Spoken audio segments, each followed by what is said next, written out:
Data Skeptic is the official podcast of dataskeptic.com, bringing you stories, interviews, and mini episodes on topics in data science, machine learning, statistics, and artificial intelligence. Margaret Jans holds a master's in library science from Indiana University, Bloomington. She is presently the Scholarly Communication and Data Curation Library at the University of Pennsylvania. Her areas of expertise include data management and the promotion of digital literacy. She is currently a member of the Data Refuge project, working hard to create trustworthy copies of federal climate and environmental data. And it's those efforts I invited her here to discuss today. Margaret, welcome to Data Skeptic. Thanks, Kyle. Thanks for having me. So to kick things off, can you give me the high-level rundown on what is Data Refuge?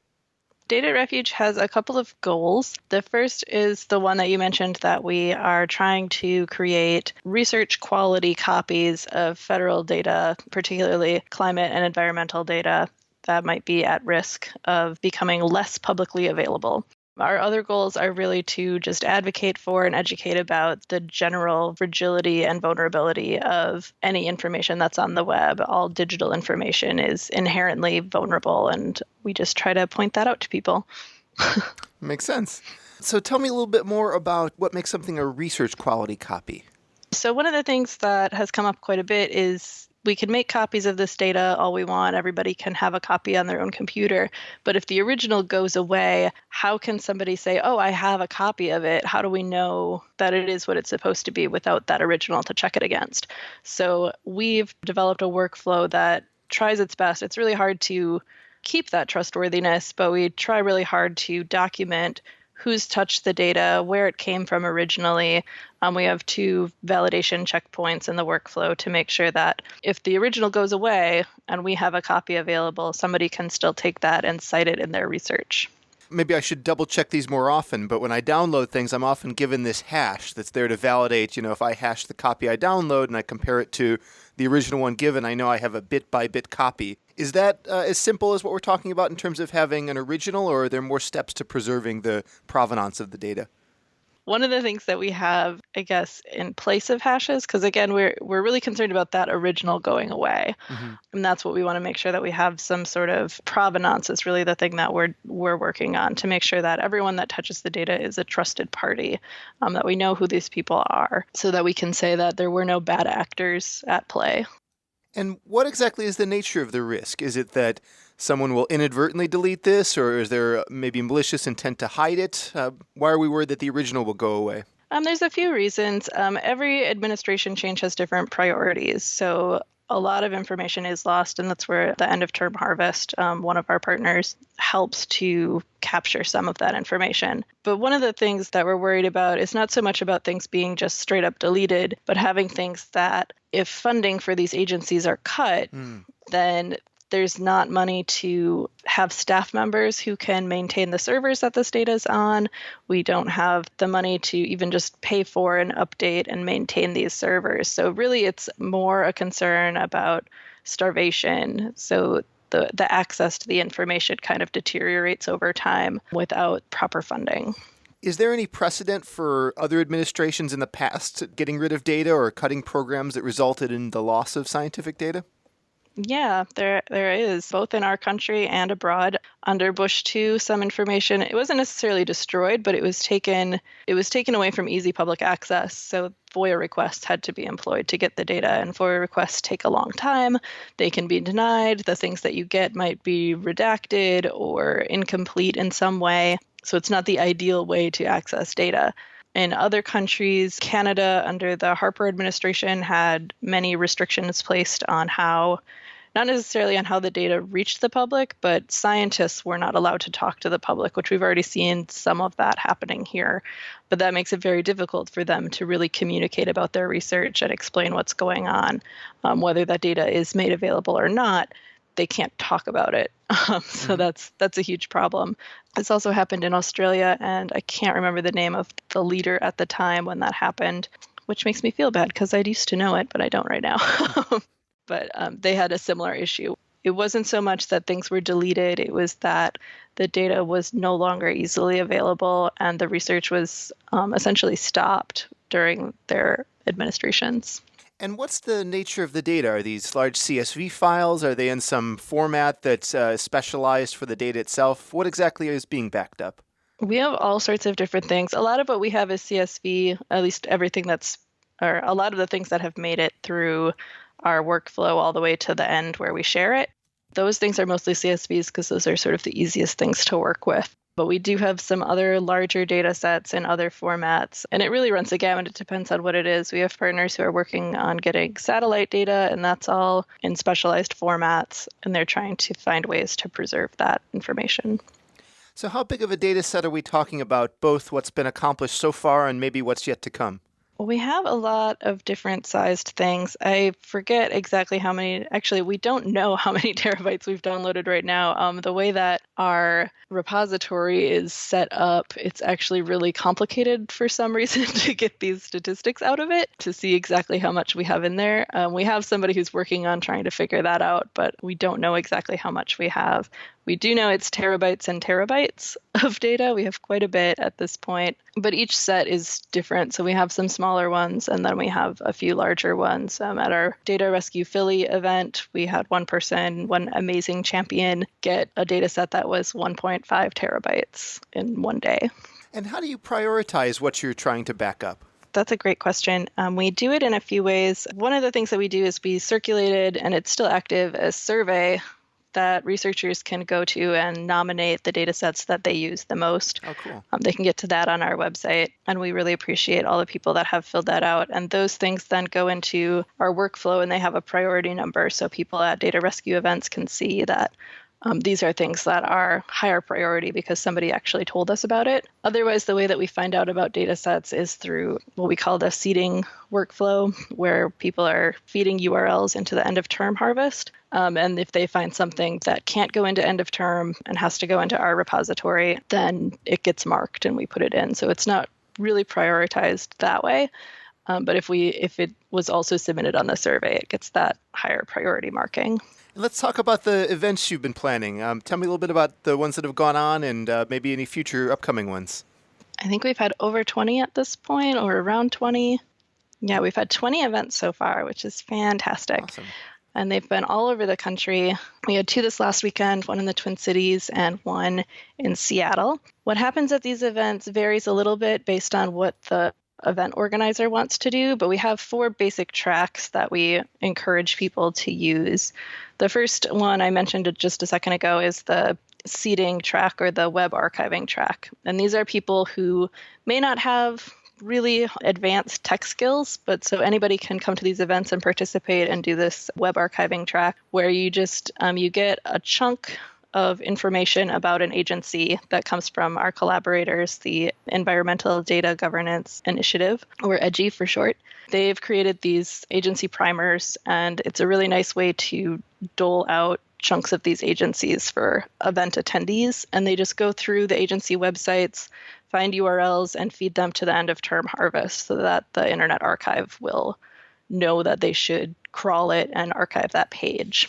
Because not everything can go through a web crawler and be archived that way, we have them mark things that maybe can't be accessed without doing a search or can't be looked at without clicking some buttons or are integrated into some sort of app on the website.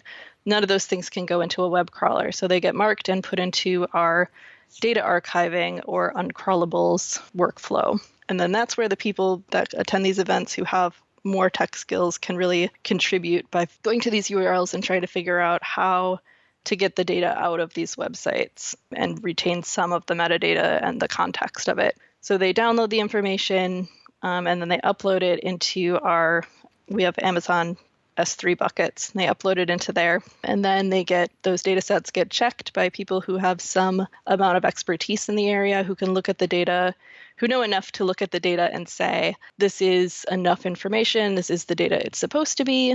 They create a little bit of metadata to that effect, sign off on it, put it in a Baget file, which is a web archiving type of preservation file type. And then we send it on to describers who are often librarians or other specialists who can, again, open the file, compare it against where it came from, make sure there's enough information, and then add some more detailed provenance metadata and put it into our repository registry situation that we have set up at datarefuge.org so that people can, again, see this data. So the sharing at the end is a big part of it as well.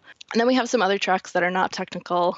We have a storytellers track, which is really important to connect the fact that this data is actually, it affects people's lives. And so the people in the storytellers track, we have a few different ideas for them, but they can really take it how they would like. A lot of them do what we call data rescuer profiles, where they'll interview people who are at the event and try to figure out why they're there, why this work is important to them, to connect that not only does the data affect people, but the people who are here are actual people and they have motivations for being at the event that are worth understanding. They also, just collect stories. They sit around and think about how the data being collected through these events, whether it's their own event or other events, but how it affects their community specifically, which is really important. And then the final track is really just forward thinking. It's thinking about how these kinds of events might affect the community where the event is taking place, or how we think about this as a longer term project. On that storyteller track end of things, I could imagine where you probably have maybe students or technology professionals with a skill that they'd like to contribute, maybe get something on their resume. You probably also have people motivated to just participate in science, whether they're scientists or not, so-called citizen scientists, maybe even, grad students involved in climate research.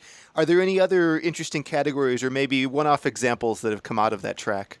One of the big categories of people we get are just people who feel like they should do something. Where this is a way for them to contribute that feels productive and makes them feel like they're helping in this time of like, there's so much, what do we do going on in the country? So this is really a way for them to feel like they're contributing. You've mentioned once or twice the end of term harvest. Can you tell me a little bit more about what that is? Sure. So this is a project. It's under the Internet Archive and some other organizations, including the Library of Congress. They've done this for several years.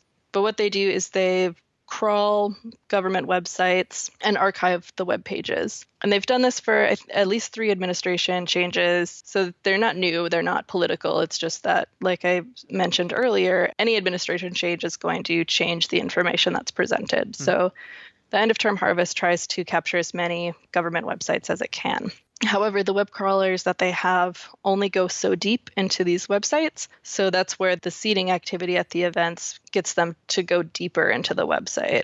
You'd mentioned earlier you have the S3 repository as one of your data stores and also archive.org. Is that a formal relationship you guys have with them, or is it just that you're able to help them find things to crawl? We just help them find things to crawl. We've been in close contact with them. They're lovely. We love what they do. And very early on in this project, Bethany Wiggin, who is the head of the Penn Program for Environmental Humanities, she's really the team lead on the Data Refuge project. But she very early on reached out to the End of Term Harvest and the Internet Archive and asked how we could help. And this was one of the ways that they said would be useful. So whether or not anything ends up getting removed or deleted or otherwise, I think it's good to have redundancies. So no matter what, I think Data Refuge is doing great work. But I was curious, has there been any precedent yet? Has there been any information removed from the web that you guys have backed up and now have the only available copies of? So far, nothing that we have backed up has been taken down, which is good. This, like you said, it really is sort of a records management principle. We just... I'm the data curation librarian, and one of the things I tell people all the time is to have multiple copies in multiple places. And really, we always sort of felt that government information, things on federal servers, were safe. But when you think about it, it's really no different than saying, like, don't keep all of your data in Google Drive, don't keep all of your data in box.com. Like, you should have it in multiple places and not have one entity in charge of it. So the federal government is actually the same. And while it might not go out of business, or we hope it doesn't go out of business, it might change its service priorities. Sure. So we have to think about that. And we should have been thinking about that for a long time, and we weren't. So we're kind of playing catch up with this activity. There has been some data taken down that the Internet Archive has some of it, but some of it is lost. And I'm referring mostly to the USDA animal welfare reports that were taken down. My understanding is Internet Archive has a lot of it, but not all of it. And we had not been looking at USDA very closely at our events, so we did not get any of it, unfortunately. So am I correct in saying that Data Refuge is focused on climate and environmental data? Correct. Obviously, that's a very important topic and one worth a program in and all of itself, but I'm curious if there are any thoughts on the scope and expanding into other areas. Yeah, we've definitely thought about that. We actually do have an event coming up that's actually going to focus on health information, and that's at Rice University coming up next weekend. So we do have a lot of people who have reached out who are concerned about other types of data. We remain kind of focused on environmental and climate just because it is already so huge. And to say like that data rescue events and data refuge are going to get all of the government's information is not a realistic goal. So we've been thinking here at Penn about how we can expand this and make this more sustainable. And what we're hoping to do and what we're just starting to move forward with is talking to the Association of Research Libraries and other partners within the library community to try to create a coalition of libraries who can back up this data on a more systematic, top-down level. I also want to ask you a little bit about funding. Using S3 is very cheap to begin with, but when you get into the terabyte range, it starts to add up very quickly. I'm sure there's lots of other expenses as well. How does your program get supported? Amazon reached out to us really early on and offered us quite a great deal of storage at a extremely reasonable price. Oh, that's great. We've had a lot of people reach out to us and offer us all kinds of storage and technical and really any kind of support. We've just had huge amounts of it, and it's been wonderful. I imagine there's also expenses around planning events and your regular administrative type costs. Is there an opportunity for people to make contributions? Yes, there is. We actually just put on our website a link to our funding or how to fund us. It's just a little bit down if you scroll on the main page, which is at ppehlab.org/data refuge. And I'll have that in the show notes as well for anyone who wants to check that out. In terms of the life cycle of the project, do you feel that you're still climbing uphill or, gathering data, or will there come a point when most of the data is gathered and it becomes about curation, or what do you see as the future for Data Refuge? That's a good question, and we are trying to work through that, especially with our collaborators at EDGI. The data that we've collected continues to go through the process and eventually end up with some basic metadata and be publicly available through our repository.